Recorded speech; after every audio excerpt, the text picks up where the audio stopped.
ako ng province, then tinerapi ko siya gamit yung iTera Care device.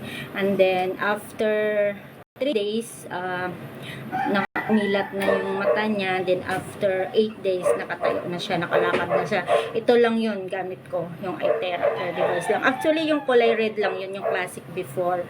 So, those who are interested, PM lang kayo sa akin kung para saan. At pwede nyo rin to i-search sa TikTok, dito sa TikTok, na kung para saan yung iTera Care device. Ito po yung iTera Pro. So, meron tayong iTera Classic, yung kulay red, yung iTera Premium Plus, yung purple, and then iTera Premium, yung kulay silver naman. And then, meron pa tayo guys yung, yung BioLite, yung inaapakan siya. Less trabaho, kasi kung ano yung ginawa ng blower, ginagawa na rin ng natin ng BioLite. Ito po siya guys. Yan siya. Wait lang.